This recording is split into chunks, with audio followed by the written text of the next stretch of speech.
사도신경으로 신앙 고백하시겠습니다.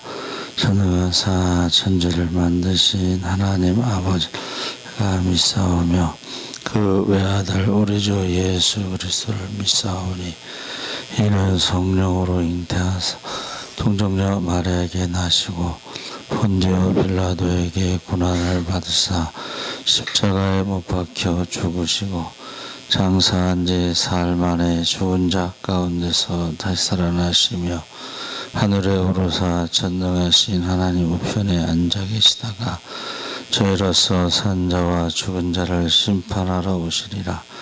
성령을 믿사오며 거룩한 공회와 성도가 서로 교통하는 것과 죄를 사하여 주시는 것과 몸이 다시 사는 것과 영원히 사는 것을 믿사옵나이다.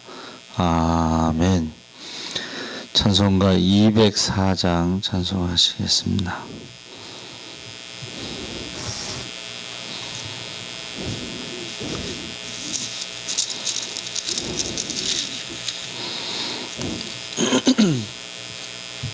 찬송가 204장 찬송하시겠습니다. 주의 말씀 듣고서 준행하는 자는 반석 위에 터닫고 집을 지음 같아 비가 오고 물나며 바람 부딪혀도 반석 위에 세운 집 크게 지지 않네.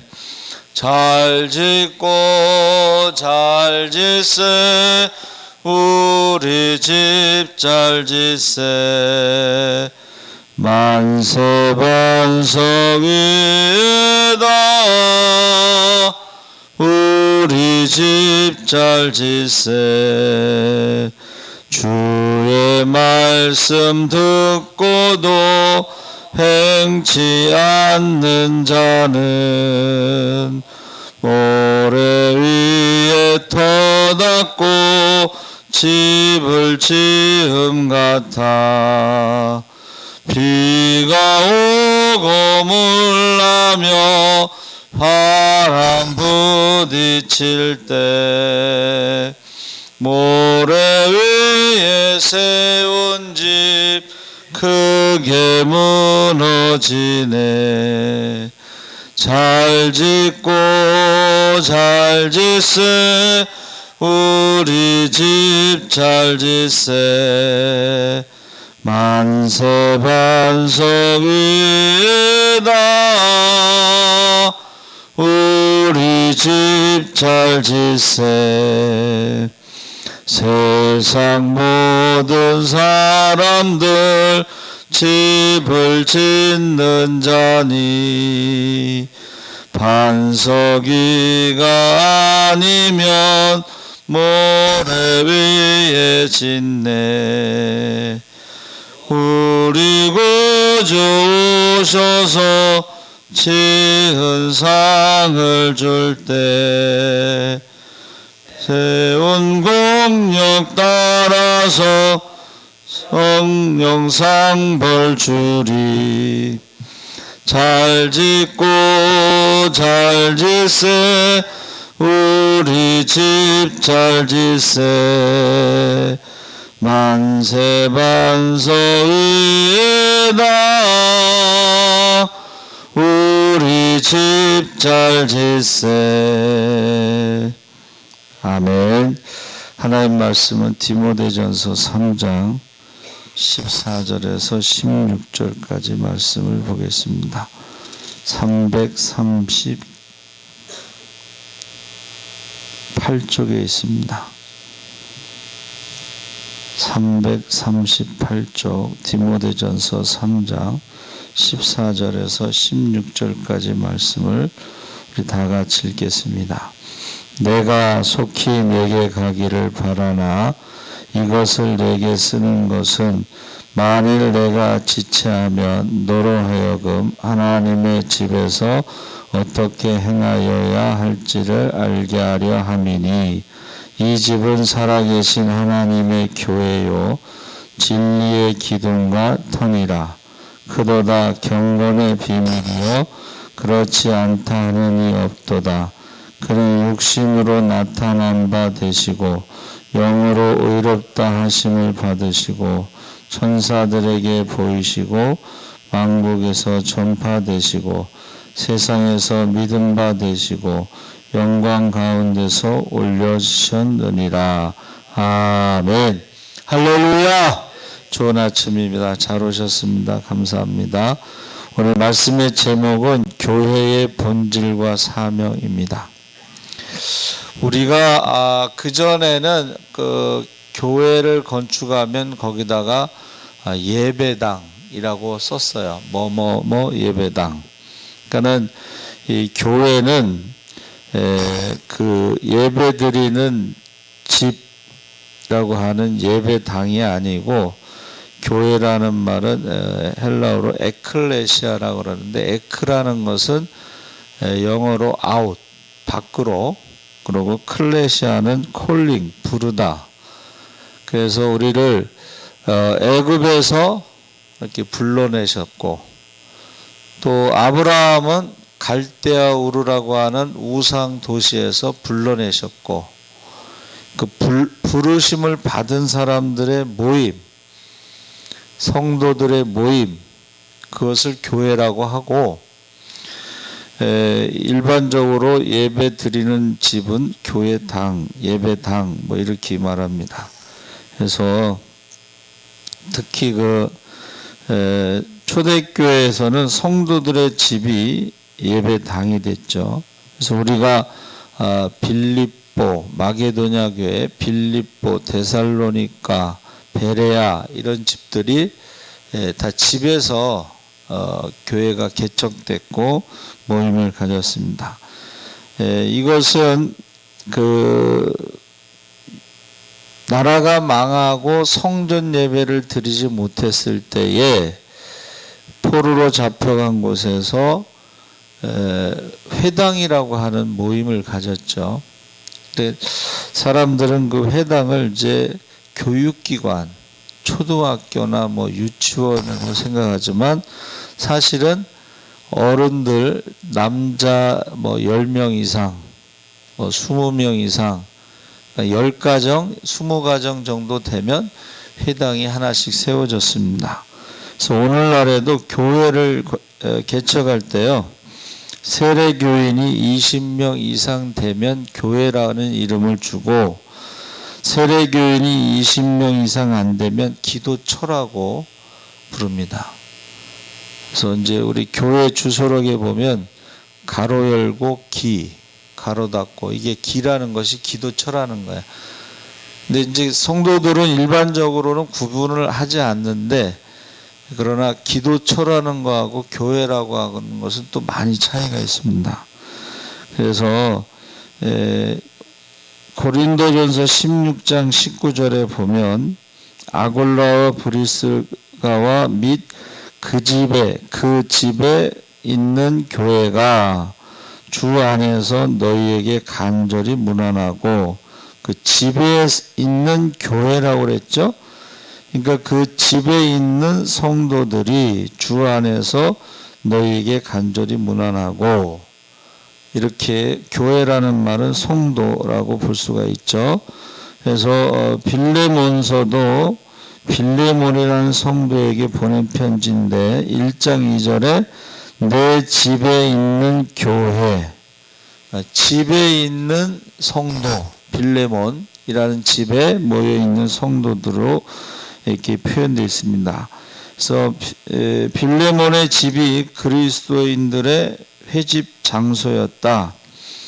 그래서 초대교회 당시에는 또 교파나 교단이 없었죠.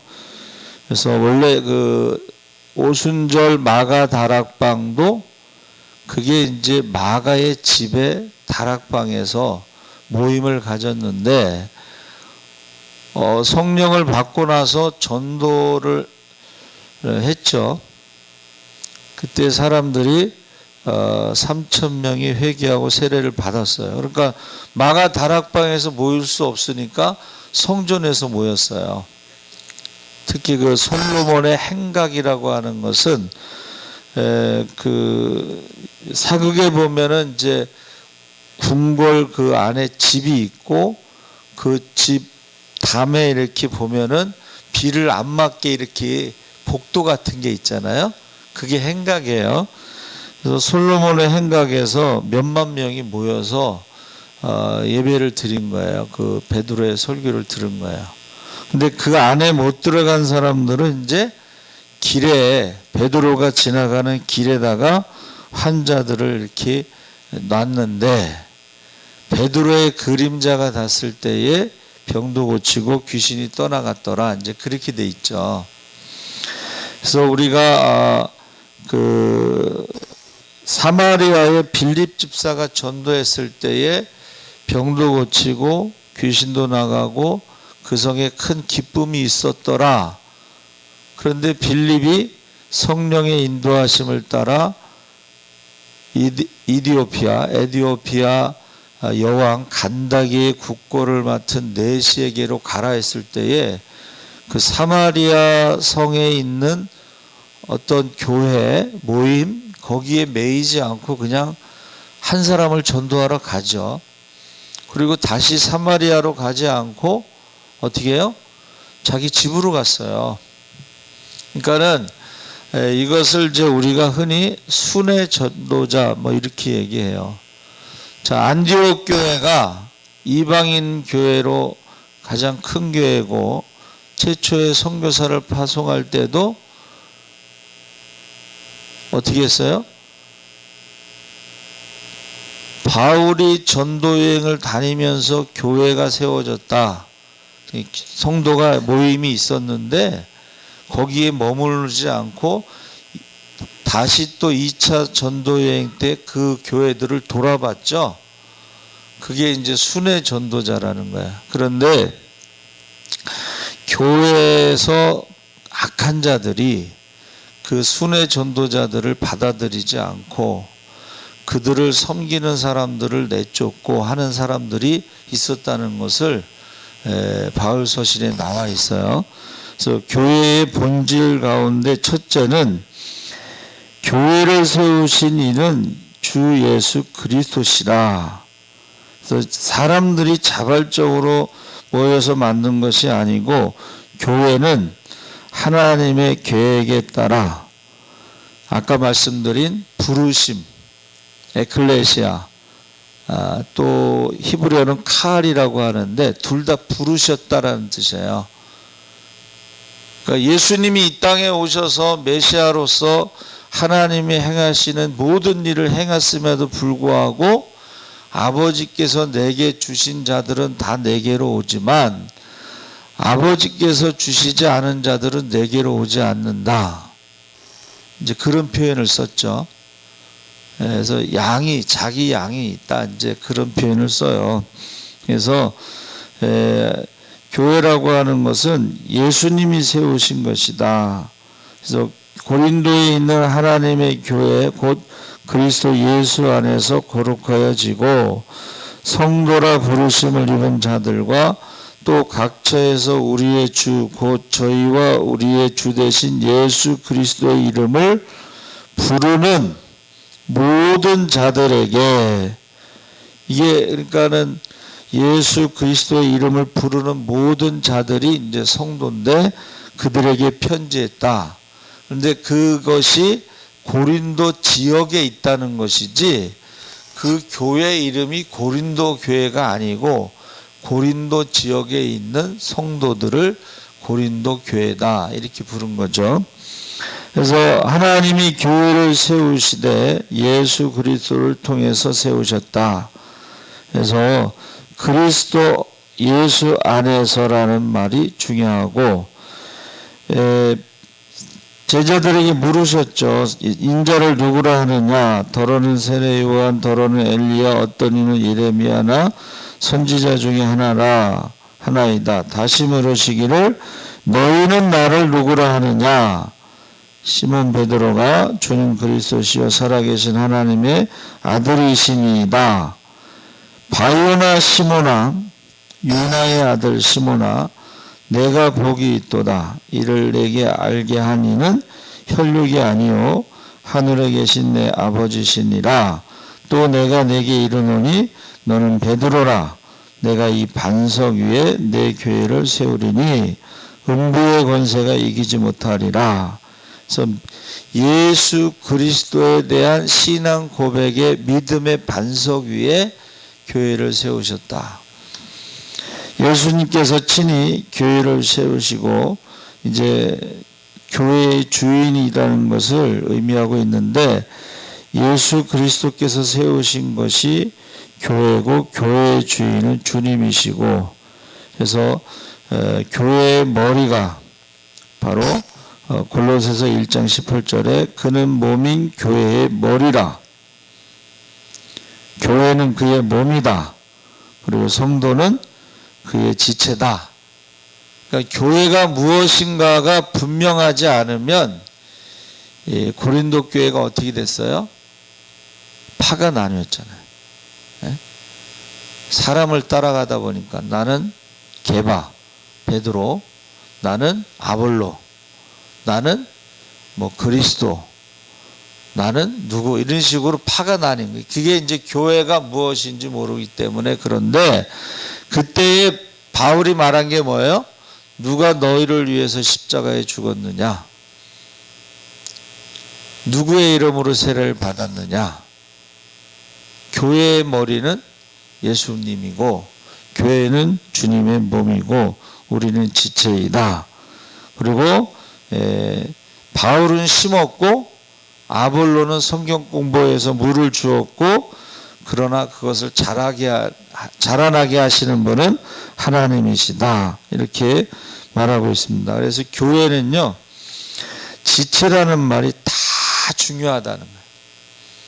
아이, 누가 저 사람 전도해서 뭐 이런 말을 하는 사람도 있다고 그래요. 우리 전도 축제 때 워낙 사람들이 많이 왔잖아요. 근데 그 중에 거의 노숙자 같은 사람들이 있어요. 막 빨래도 안 하고 목욕도 안 하고 막 냄새 나고. 이제 그런 사람도 필요하다는 거예요. 교회는 지체이기 때문에 다 필요하다는 것입니다. 그래서 특히 그 연약한 지체가 더 소중하다, 뭐 그런 표현도 있죠. 그리고 교회는 하나님의 집, 진리의 기둥과 터다. 그래서 너로 하나님의 집에서 어떻게 행하여야 할 것을 알게 하려 함이니 이 집은 살아계신 하나님의 교회, 성도요 진리의 기둥과 터다. 집이라는 것은 여기서 이제 성전을 의미하는 것이고, 그리고 하나님의 임재하는 곳이, 하나님께서 임재하는 곳이 교회고, 우리 솔로몬의 기도에 하나님께서 내 마음과 내 눈이 이곳에 항상 있다. 귀가. 그래서 성전에 와서 만민의 기도하는 집에 와서 기도하면 하나님 보신다는 거야. 하나님이 들으신다는 거야. 구약 시대에서 성전에서는 뭐 소를 잡아서 하나님께 제사를 드렸지만은 신약 시대에는 예배와 헌신과 봉사가 있는데, 이게 우리가요, 이 성전 중심의 예배가 포로 때에 이미 불가능해지고 회당에 모인 것처럼 우리 교회가 이런 모임이 돼야 되는데 사실은 너무 커져 버렸어요. 20명 이상 정도 모이면 회당이 생기고, 그거를 또 20명 이상 모이면 다른 데 회당이 생기고 지역마다 이렇게 생겼는데, 이게 성전 중심의 예배로 한국 교회가 너무 이렇게 모이는데 너무 집중하는 거예요. 그러니까 오늘날에 지금 그게 무너진 거죠. 바벨탑 교회가 무너진 거죠. 그래서 이 진리와 기둥의 터라는 것은 이게 떠받치고 있다. 특히 그 성전의 야긴과 보아스, 우리 장로님들이 이제 교회의 기둥이 되는 거죠. 그리고 우리 성도들이 믿음의 반석, 터가 되는 것입니다. 그래서 우리가 다른 복음을 전하는 것은 이 교회에 대해서 정확하게 알지 못할 때에 이게 다른 복음, 다른 예수, 다른 성령, 영이 다르다는 것을 말해주고 있습니다. 그래서 교회의 그 사명은 복음을 전하는 것이죠. 첫 번째가. 그래서 승천하시기에 앞서 사도들에게 하늘과 땅의 모든 권세를 내게 주셨으니 너희는 가서 모든 족속으로 제자를 삼아 아버지와 아들과 성령의 이름으로 세례를 주고 내가 너희에게 분부한 모든 것을 가르쳐 지키게 하라. 오직 성령이 너희에게 임하시면 너희가 권능을 받고 예루살렘과 온 유대와 사마리아 땅 끝까지 이르러 내 증인이 되리라. 해서 예루살렘 동쪽의 감람산에는 열방교회가 있습니다. 모든 민족으로 가서 제자를 삼으라고 하는 열방교회가.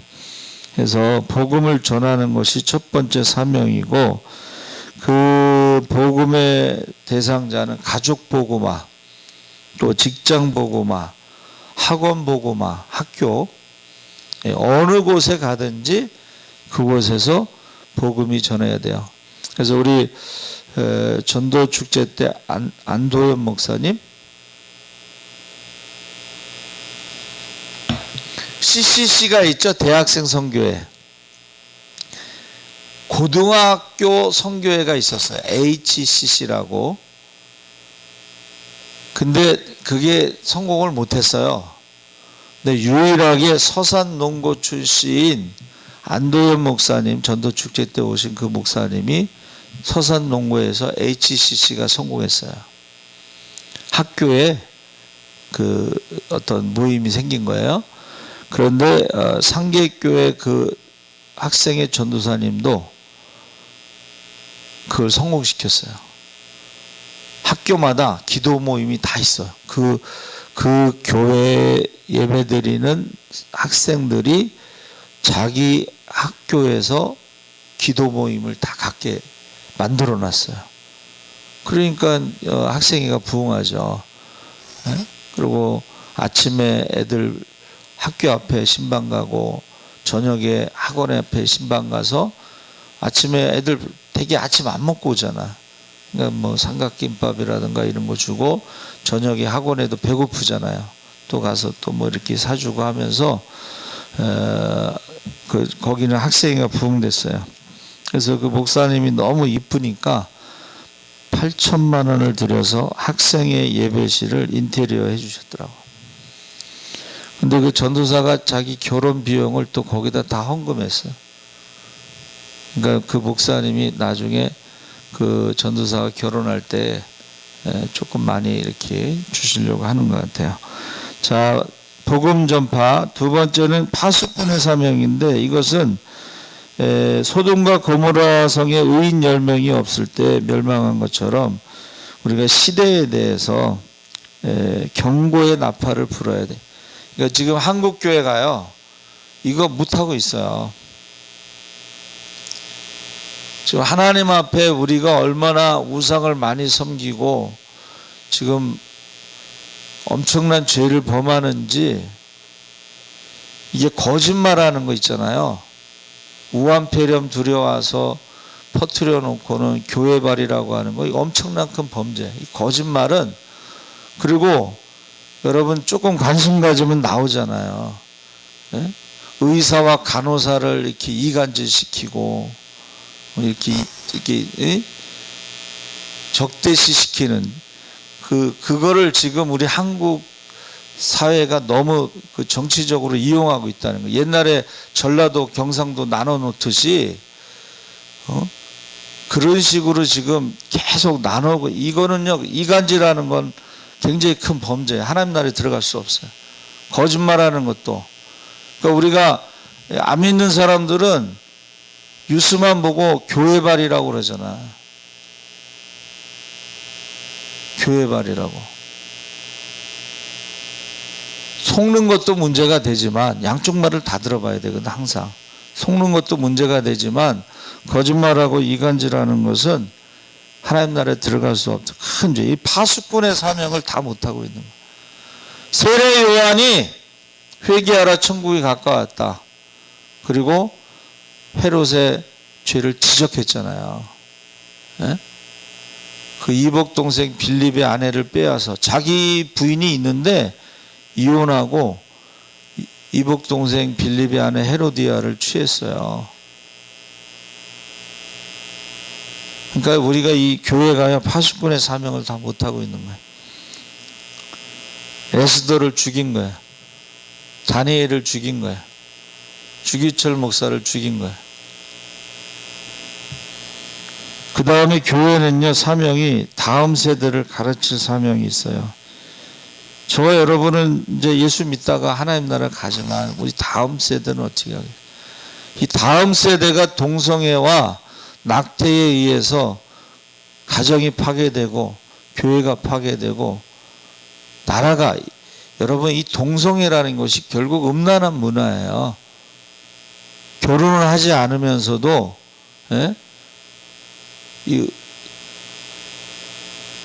이 포르노 산업이요 어마어마한 거예요. 지금 외국에 우리나라에서 돈 주고 포르노 산업으로 나가는 돈이 어마어마해요. 이게 결국은 뭐예요? 뭐 엠번방인가 뭐 이런 이상한 게 생긴 거지. 이게요 나라가 망하는 거예요. 음풍이 불면 나라가 망한다고 그랬거든.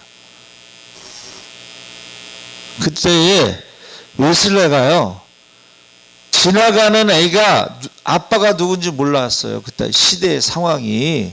그때 웨슬레가 전도를 한 게 회개의 역사가 나타나서 영국은 피를 보지 않은 혁명이 일어났어요. 그것을 명예혁명이라고 그러고, 프랑스는 피의 혁명, 4월 잔인한 달. 그러니까 영국이 프랑스를 볼 때는 한 단계 아래로 보는 거예요. 너희는 피를 보고 혁명을 했지만 우리는 피를 보지 않고 혁명했다. 다음 세대에 대해서 우리가 구체적으로 지금 이런 동성애라든가 낙태법이라든가 이런 것은, 여러분 만약에 예수님 당시에 낙태법이 있었으면 아기 예수는 죽었어요. 지금 낙태는 아기 예수를 죽이는 거랑 똑같은 거예요. 다윗을 죽이는 거예요. 다윗이 막내잖아. 베토벤을 죽이는 거다.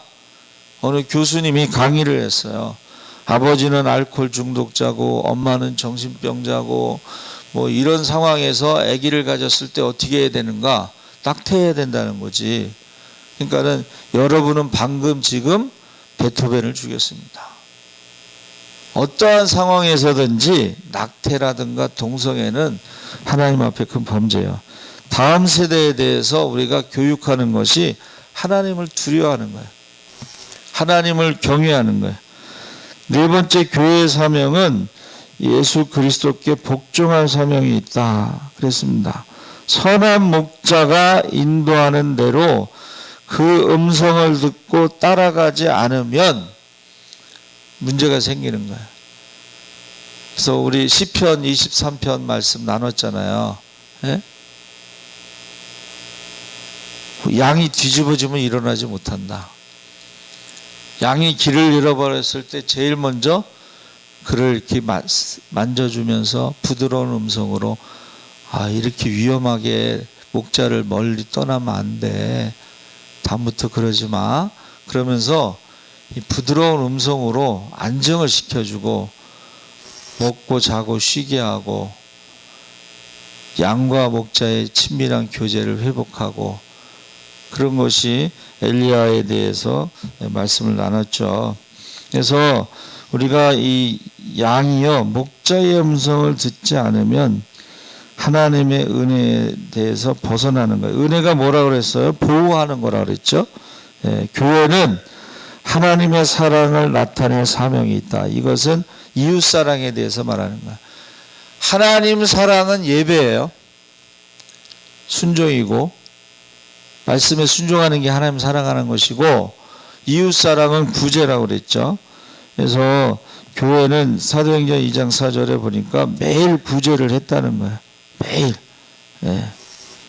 그때에 하나님께서 날마다 구원받는 자의 수를 더했다 그랬습니다. 그래서 사랑에 대해서 고린도전서 13장에 나오죠. 뭐 방언과 천사의 말을 할지라도 사랑이 없으면 꽹과리가 되고, 예언하는 능력, 비밀, 모든 지식이 있고 산을 옮길 만한 믿음이 있을지라도 사랑이 없으면 아무것도 아니고, 내게 있는 모든 것으로 구제하고 내 몸을 불사르게 내줄지라도 사랑이 없으면 아무 유익이 없다. 그리고 사랑은 오래 참고, 이렇게 나오죠.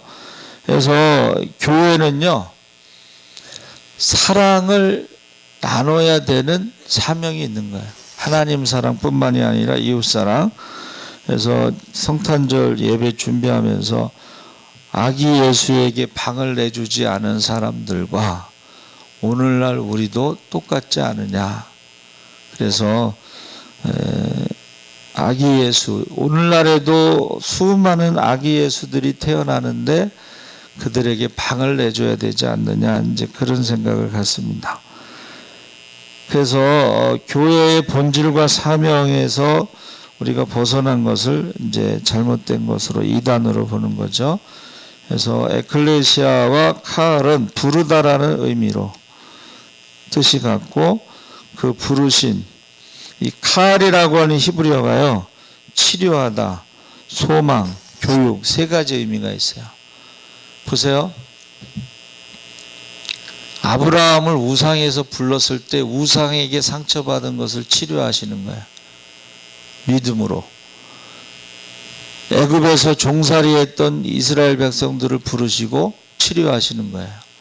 너희는 종이 아니고 이제 하나님의 백성, 하나님의 자녀라고 하는 게 이 치료입니다. 그리고 하나님 나라에 대한 소망, 가나안 땅에 대한 소망. 교회는 치료의 역사가 있어야 돼요. 너는 하나님의 자녀야. 너는 택하신 족속이야. 왕같은 제사장이야. 거룩한 나라야. 하나님의 소유된 백성, 그 소유라는 것은 가장 소중하다, 이런 뜻이에요. 귀중하다. 땅에 있는 성도는 소중한, 귀중한 사람이고, 나의 기쁨이 저들에게 있다. 나의 모든 기쁨이 저희들에게 있다. 이 하나님 나라에 대한 소망, 치료하는 역사, 그리고 교육이 있어야 돼. 교회는 하나님 말씀을 자녀들에게 가르쳐야 되는 교육의 의미가 있어야 돼. 그러니까 자기 전에 꼭 쉐마를 읽어주잖아요. 마음을 다하고 뜻을 다하고 목숨을 다해서 하나님을 사랑하고 예수를 사랑하면 천대까지 복을 누릴 것이다 하면서, 유대인들은 자기 전에 꼭 쉐마를 읽어줘요. 이게 교육이에요. 그러면 그 아이들이 자라서 그 말씀에 잡혀가지고 하나님 사랑하는 예배 중심의 삶, 이웃을 사랑하는 구제 중심의 삶으로 시간과 물질을 사용하게 되는 거예요. 그래서 저와 여러분이 우리를 부르신, 우리를 지으신 이도 하나님, 우리를 부르신 이도 하나님, 우리를 보내신 이도 하나님, 다 하나님의 은혜로, 한량없는 은혜, 갚을 수 없는 그 은혜, 그 은혜가 나를 붙잡고 계셔서, 두르고 계셔서 우리가 버티고 견디고 그리고 그 산을 취할 수 있다. 이런 가사처럼 저와 여러분이, 교회는 하나님의 은혜로 부르심을 받은 사람들이 하나님의 은혜로 살아가는 곳이다. 오늘도 주님의 은혜를 나누면서 살아가시기를 주의 이름으로 축원합니다. 아멘. 하늘에 계신 우리 아버지여, 이름이 거룩히 여김을 받으시오며 나라의 임하옵시며 뜻이 하늘에서 이룬 같이 땅에서도 이루어지이다. 오늘날 우리에게 일용할 양식을 주옵시고 우리가 우리에게 죄 지은 자를 사하여 준 것 같이 우리의 죄를 사하여 주옵시고 우리를 시험에 들게 하지 마옵시며 다만 악에서 구하옵소서. 대개 나라와 권세와 영광이 아버지께 영원히 싸움나이다. 아멘. 우리 성탄 지금 3단계 얘기가 나오면서